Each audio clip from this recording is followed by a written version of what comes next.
Welcome to the Deep Dive. We sift through mountains of information to bring you the core story, the essential insights.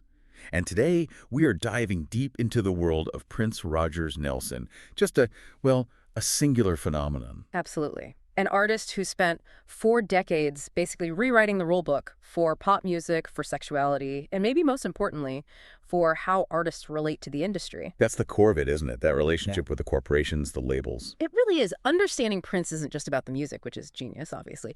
It's about understanding this collision, this constant tension between this incredible, almost supernatural artistic output Yeah, and this deep, almost obsessive need for control over the business side of things. exactly. And that's our mission for this deep dive, Yeah. to unpack that paradox. Because you have this figure who achieved truly massive global mainstream success. We're talking sold-out arenas, #1 movies, Total domination. total domination. And yet at the same time, he's waging this relentless war, legally, conceptually, against the very system that put him on that stage. It's fascinating, and the scale of his output just demands this kind of look. I mean, 39 studio albums released during his life. And that doesn't even count the side projects, the pseudonyms, the stuff we know is still in the vault. Exactly. Plus, over 100 million records sold worldwide. That puts him right up there with the all-time best-selling artists. And beyond just sales, he basically invented a sound. The Minneapolis sound. You still hear echoes of it everywhere in pop, funk, R&B. Oh, absolutely. His musical DNA is all over the place. So we want to track those driving forces, the creative genius, yes, but also the legal battles, the spiritual dimension that drove him. Right. That constant quest for complete autonomy. From the beginning as this multi-instrumentalist kid through the huge fame, the name change, all the way to the mystery of the vault. Okay, let's start at the very beginning then, the making of a prodigy. He was born Prince Rogers Nelson, 1958, named right after his dad, John Lewis Nelson. Yeah, his father was a jazz pianist, went by the stage name Prince Rogers, and his mom, Maddie Della, was a jazz singer too. So music was just baked in from day one. It really was. Yeah. But it's funny, that grand name, Prince, as a kid, he apparently didn't like it much. That's right. He preferred to be called Skipper. Just simple, straightforward Skipper. That's what friends and family called him growing up. Skipper. It's hard to picture it now, isn't it? Yeah. Such a contrast to the icon. Definitely. But even if the name was down to earth, the talent was anything but. Born in Minneapolis, the signs were there almost immediately. He wrote his first song at age 7 on his dad's piano. Yeah, supposedly called Funk Machine, which is just amazing at 7 years old. Right. But it wasn't just a flash of talent, it was the work ethic that came with it, even as a teenager. Producer Jimmy Jam knew him back in '73. And he talked about Prince's just complete obsessive dedication. He wasn't just practicing, he was mastering instrument after instrument all at once. Just this incredible focus. That kind of intense skill must have given him enormous leverage early on. I mean, signing with Warner Bros. In 1977. He was only 18. 18 years old. And he already had the chops to basically be a one-man band in the studio. And this is where that theme of control just explodes onto the scene right from the start. Immediately and dramatically. That Warner Bros. Deal had 2 incredible concessions for a brand new artist. First, total creative control over his first 3 albums, no label interference. Not heard of. Totally. And second, crucially, he got to keep his publishing rights. Okay, let's pause there because that's so important. For anyone listening, why was retaining publishing such a massive win? Well, publishing rights mean you own the song itself, the notes, the lyrics, not just the specific recording of it. It's the foundation of music income. Right. Radio play, movie soundtracks, samples. All of that. Usually the label takes a big chunk, or all of it, especially from a new artist. By keeping his publishing, Prince ensured that the long-term money, the real wealth generated by his songs, came back to him. It gave him financial independence and therefore artistic freedom, basically for life. And he put that control to use right away on the first album, For You, in 1978. The liner notes are legendary. Oh yeah.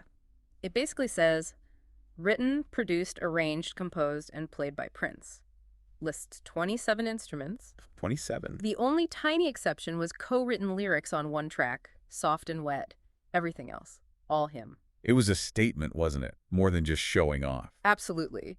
He was saying, this is my vision, unfiltered. It apparently cost a fortune. The budget went way over the advance, but he made sure it sounded exactly how he wanted it. He established himself as the sole creator. We get this image of the isolated genius locked away creating. But there's that amazing little piece of archive footage that shows a different side from even earlier. Right. That video from 1970, it surfaced years later during another Minneapolis teachers' strike investigation. And it's definitely him, an 11-year-old Prince. Confirmed by people who knew him back then. He doesn't say his name in the clip, but it's him standing on the picket line during that 70s strike. And what's he saying? What's the future superstar arguing for? He's supporting the teachers, advocating for better education, more pay for them. Even at 11, you see this sense of fairness, this willingness to speak up. Kind of a glimpse of the activist he'd become later, fighting the system. Yeah, it really foreshadows that anti-corporate stance. Amazing. So from supporting teachers to that incredible early deal, he sets the stage for the 1980s. And that decade was just a whirlwind, commercial explosion mixed with quite a bit of controversy. It really was. The early 80s were just nonstop creativity. You get Dirty Mind in 80s, so raw, so explicit, mixing funk and new wave. Groundbreaking stuff. Then controversy in 81, and the big one, the double album, 1999 and 82, multi-platinum. This is where the Minneapolis sound really takes over the world. We mentioned the Minneapolis sound. Can we dig into what defined it? What was that synthesis? It was really built on contrasts, and new technology played a huge part. The core is funk and R&B, definitely, but it's got this sharp, almost punk or new wave rock edge to it. How so? You hear those super tight, often slap bass lines, very percussive. But then layered over that are these shimmering, complex synthesizer parts, very polished, almost futuristic sounding for the time. And the drums were key too, right? The drum machines. Oh, absolutely crucial. Prince was one of the real pioneers of the Linn LM1 drum machine. Why that specific machine? What made the Linn LM1 special? Well, before the Linn, most drum machines sounded pretty thin, very obviously electronic, kind of robotic. The LM1 used actual digital samples of real acoustic drums. So Prince could program these really punchy, specific rhythms that had the power of real drums but the precision of a machine. It gave his tracks this unique backbone, polished, tight, funky, but totally distinct from anything else at the time. That sound is the Minneapolis sound in many ways. And alongside that sound, he starts using that signature abbreviated spelling, using numbers and single letters. Yeah, it starts creeping in around controversy, but by the mid-'80s, it's everywhere. U for you, 2 for 2, or 2, 4, 4, 4. Right. In titles, lyrics, liner notes, later on, online. Why do you think he did that? Just a style thing? Partly style, I think. It was distinctive, kind of modern, a little bit mysterious, fit the whole persona he was building. And that persona was about to hit the stratosphere, thanks, in large part, to MTV. Right. MTV in the early 80s, notoriously resistant to playing black artists. Yeah, there was a lot of criticism about that. It was very rock-focused. But Prince and Michael Jackson around the same time really broke down that barrier. How? His video for Little Red Corvette, it was one of the very first 2 videos by a black artist, the other being Michael Jackson's Billie Jean, that MTV put into heavy regular rotation. That must have opened the door for so many others. It absolutely did. It showed the network that these artists had massive appeal beyond traditional R&B radio. And you can't talk about the 80s charts without mentioning that rivalry. Prince versus Michael Jackson. Oh, it was legendary. Okay. And fascinating because they were such different figures. Jackson was aiming for this polished, almost universal, family-friendly pop perfection. Prince was. Well, he was Prince. Raw, rockier, overtly sexual, sometimes shocking. But they were both dominating, pushing each other constantly, artistically and commercially. It was this incredible competition at the very top. And that intense energy really peaks in 1984, the year of Purple Rain. Yeah. Just explain how huge that moment was. Huge doesn't even cover it. It was cultural saturation. He did something no one had ever done before in the U.S. Which was? He simultaneously had the #1 movie at the box office, the #1 album on the charts, and the #1 single, all at the same time. Wow. Film, album, single, all #1. Yep. And the album, with his band The Revolution, stayed at #1 on the Billboard 200 chart for 24 weeks straight. 6 months. 6 months of just complete dominance. The movie was huge, too, cemented his image, won him an Oscar for Best Original Song Score. But with that level of fame comes intense scrutiny. And one track on Purple Rain caused a major stir. Darling Nikki. Ah, yes. Darling Nikki. This is where Prince's artistic choices suddenly collide with American politics. How did that happen? The story goes that Tipper Gore, who was then married to Senator Al Gore, bought the album for her 11-year-old daughter, and her daughter heard the lyrics to Darling Nikki. Which are pretty explicit, reference to masturbation. Exactly. And Tipper Gore was apparently horrified, So much so that she co-founded this organization called the Parents Music Resource Center, the PMRC. The PMRC, I remember them. They went after everyone. They did. They launched this big campaign, lobbying Congress, targeting artists they deemed offensive. And the direct result of their campaign, sparked initially by Darling Nikki, was the music industry agreeing to put those black and white parental advisory explicit content labels on albums. So that sticker we still see everywhere today Yeah. basically started with Prince. You can trace it right back to that song and Tipper Gore's reaction. His decision to include those lyrics had this massive lasting impact on how music is sold and categorized in the US. It fundamentally changed things. Incredible. Yeah. So he's shaping censorship standards, but artistically, he's not standing still either. After Purple Rain Mania, he disbands the revolution and releases Sign of the Times in 1987. A double album. And what an album. Critics pretty much universally call Sign of the Times a masterpiece. It's consistently ranked as one of the greatest albums ever made. What made it so special? It was just incredibly ambitious and diverse, dense, complex, introspective. It really showed off his entire musical range. And interestingly, it was kind of pieced together from songs originally meant for two other albums he decided to shelve. Which ones? Projects called Dream Factory and Camille. He pulled tracks from those, added new ones, and created this sprawling brilliance statement. That constant creation, shelving projects, consolidating, it shows his incredible output. But it also kind of sets the stage for the next big battle, doesn't it? That volume of work versus the record company schedule. Exactly. Which leads us right into segment 3, the fight for control, the name change, the legal warfare. This is where things get really dramatic. It all kicked off around 1992, right? He just signed a massive new deal with Warner Bros. Yeah, a huge deal. Reportedly worth $100 million, committing him to 6 more albums. But almost immediately, the fundamental conflict emerged. Which was what? What was the core problem? It came down to output versus release schedule. Prince was recording constantly, nonstop. He had this enormous backlog of music he felt was ready to go. Right. The legendary vault was already filling up. Exactly. But Warner Bros., thinking like a corporation, wanted to manage the market. They wanted to release albums maybe every 18 months, 2 years, maximize the promotional cycle for each one. Standard industry practice, really. Standard practice, but for Prince, it felt like they were throttling his creativity. He saw it as the label telling him when he could and couldn't release his art. He felt stifled, controlled. He basically felt they owned his output, his timeline. And his response was, well, completely unprecedented. Absolutely revolutionary and incredibly theatrical. In 1993, he officially changed his stage name. Not to another name, but to that unpronounceable symbol. The love symbol, sometimes called love symbol number 2. That's the one. It was this radical act of rebellion. His logic, as he explained it, was that the name Prince was tied up in the contract. It belonged to Warner Bros. Now. So by ditching the name? He was trying to reclaim his identity, separate the artist from the corporate asset, and to drive the point home, he started appearing in public with the word slavey written on his cheek. Wow. That's not subtle. Not subtle at all. It was a very direct, very provocative statement about feeling artistically bound, like property. And just think about the practical problems that symbol caused for the media. This is 1993, pre-easy internet fonts. How do you even type that?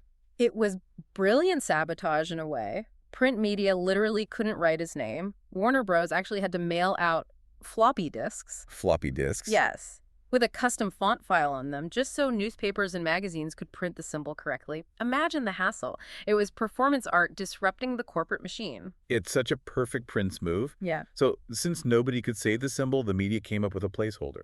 Right. The artist formerly known as Prince, or TAFCAP for short. It stuck, even though it was slightly mocking. And he ran with it. He did. He used the symbol exclusively as his name until the year 2000. That's when his publishing contract with Warner's publishing arm, Warner Chappell, finally expired. That freed him from that specific obligation, so he went back to being Prince. But he kept the symbol, didn't he? As a logo. Oh, yeah.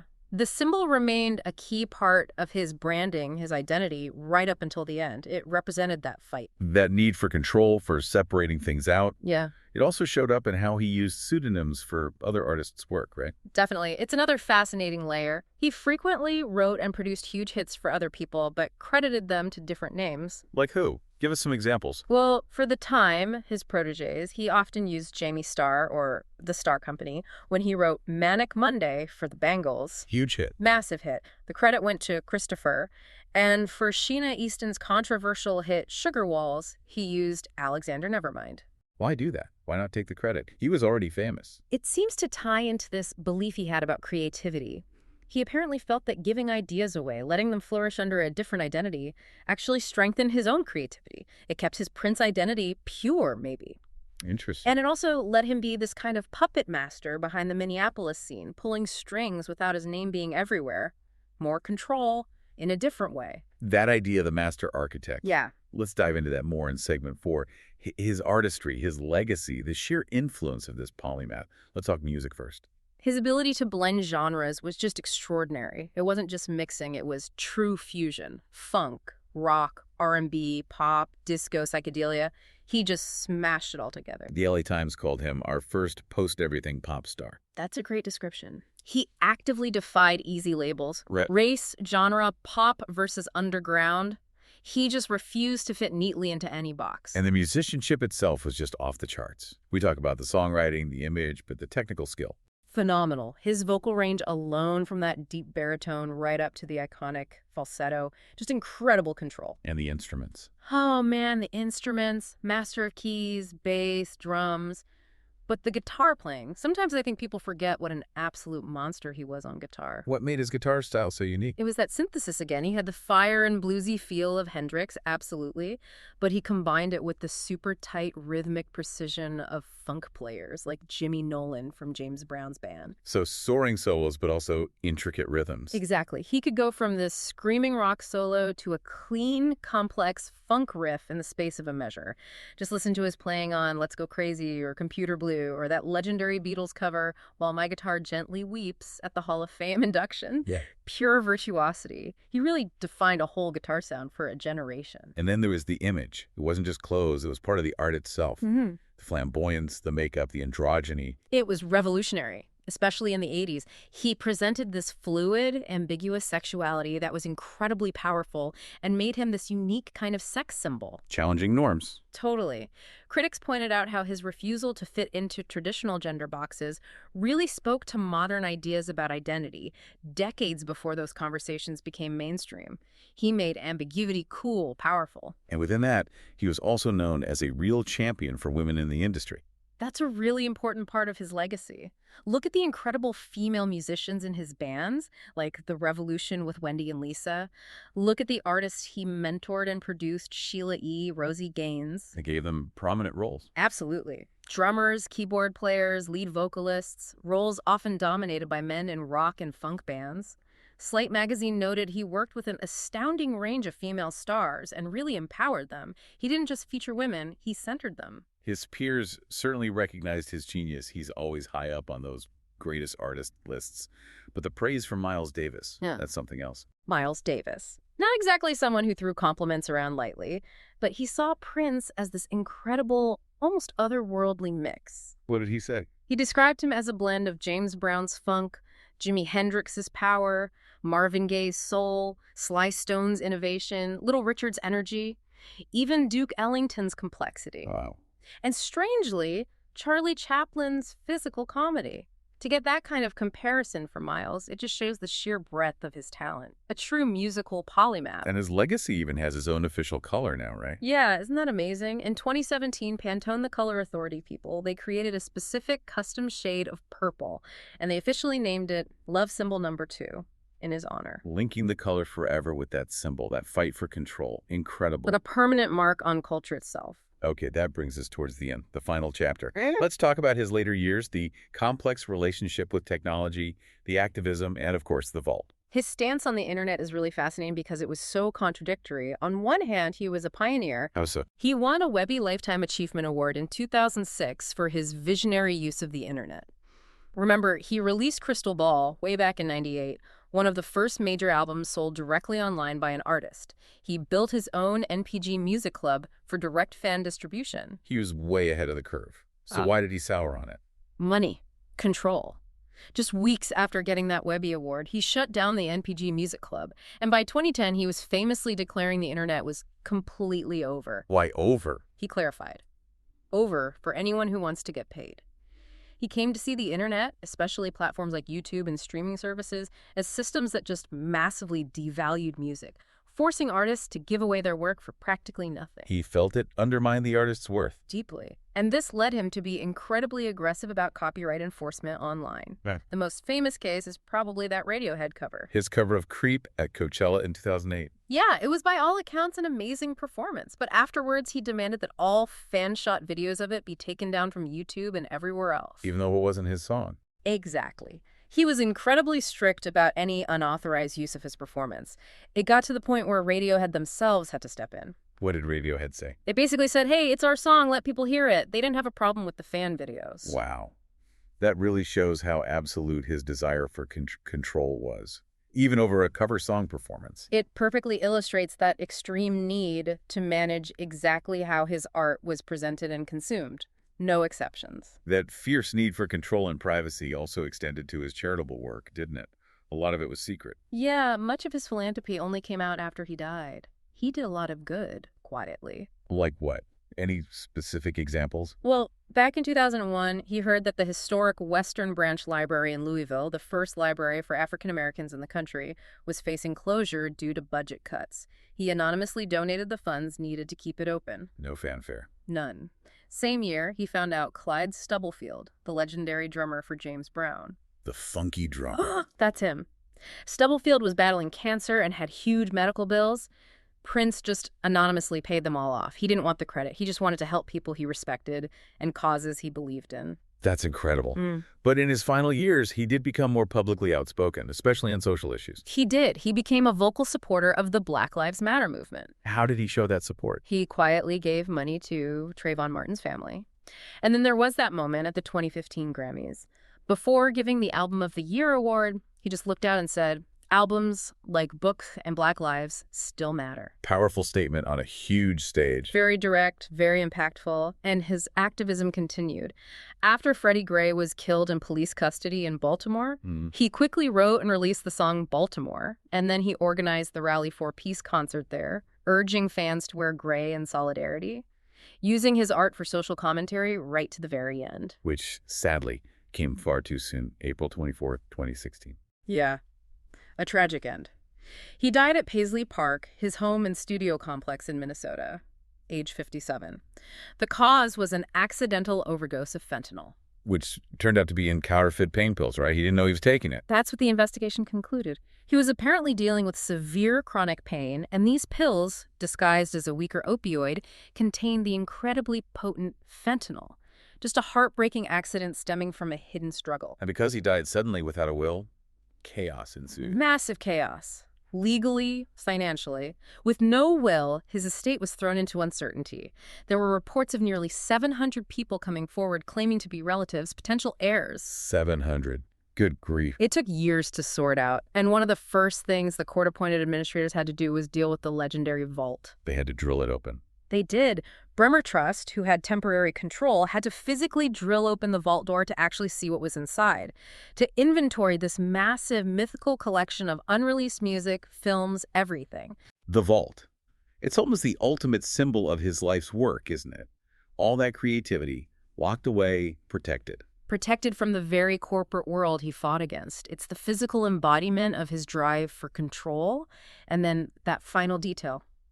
His ashes. Placed in an urn shaped like Paisley Park itself. A custom 3D printed urn, an exact replica of his home and studio complex. Paisley Park was his sanctuary, his kingdom. It really was. The place he built to ensure he could create on his own terms, where he lived, worked, recorded, and ultimately where his legacy, both the vault and his remains, would reside. It brings it all full circle. So when you look back at this life defined by this constant, intense, often very costly fight for total control over the art, the business, the image, even leading to the name change, the vault, what's the takeaway now? Well, the profound irony, maybe the tragedy, is that after dedicating his entire adult life to fighting corporate control, to keeping his art away from the systems he distrusted, because he died without a will, his entire legacy, the music in the vault, the use of his image, the story of his life, even decisions about documentaries, it's all now being managed and monetized by lawyers, estate managers, corporate partners. The very structures he spent decades resisting are now the gatekeepers of his art. That is a heavy irony. Which leaves us with a final thought, a question for you, the listener, to ponder. Given Prince's deep suspicion of these systems, his willingness to sabotage his own releases, like shelving the Black Album literally days before release because of a sudden feeling. A spiritual epiphany, he called it. Right. Given all that, what would Prince himself, the man obsessed with absolute control, think about how his legacy is being handled now? How his art, his life story, is being curated, packaged, and sold by the very forces he fought so hard against? Does an artist ever truly get the final say? Especially an artist of that magnitude. It makes you wonder if total control, extending even beyond death, is ever really achievable.